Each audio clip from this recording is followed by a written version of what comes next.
The reinstatement of Donald Trump as President of the United States has sent ripples of anxiety throughout the Jamaican community.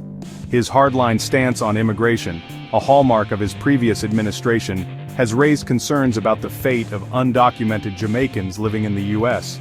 The specter of deportations looms large, casting a shadow over families and communities.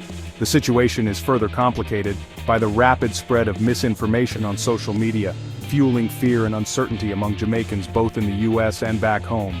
Trump's immigration policies, often described as some of the strictest in recent history, prioritize border security and stricter enforcement of immigration laws.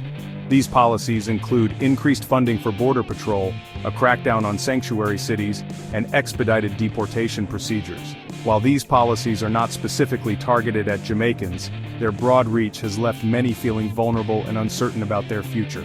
The Jamaican community, with its deep historical ties to the U.S., now faces a new era of uncertainty. The impact of these policies is already being felt.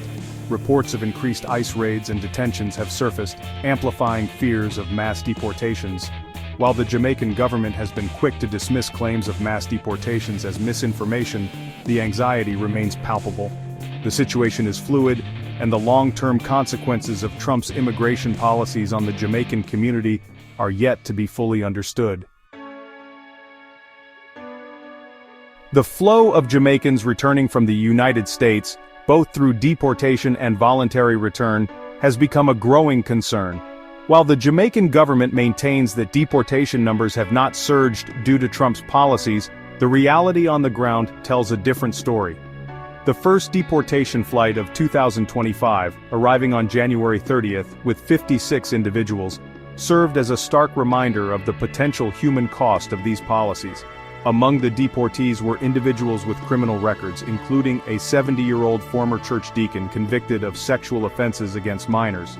This has raised concerns about the potential impact of returning deportees on Jamaica's already strained social services and security apparatus.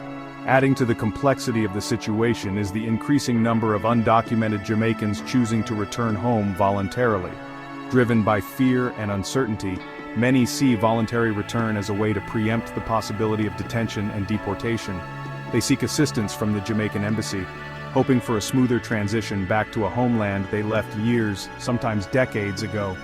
The stories of these voluntary returnees often speak of shattered dreams, economic hardship, and the emotional toll of leaving behind lives they built in the U.S. This steady stream of returnees, both voluntary and involuntary, presents a unique set of challenges for the Jamaican government.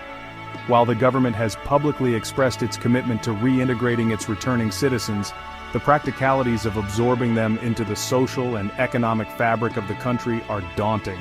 The situation is further complicated by the fact that many deportees arrive with limited resources, broken family ties, and the stigma of deportation.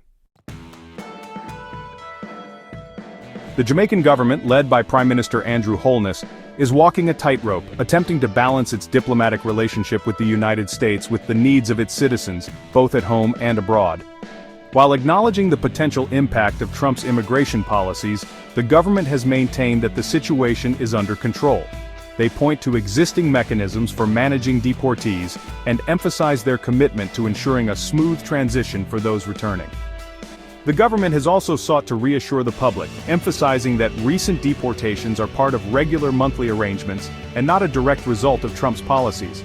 However, the opposition People's National Party, PNP, has criticized the government's response as inadequate, calling for a more comprehensive and proactive plan to address the influx of returning citizens.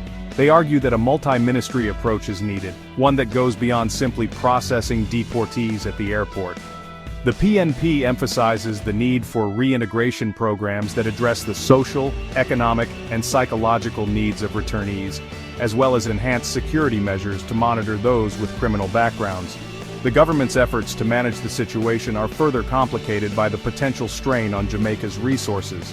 The influx of returning citizens, many of whom may require assistance with housing, employment, and healthcare, could place a significant burden on an already stretched social safety net. Additionally, there are concerns about the potential impact on crime rates, as some deportees may have criminal histories.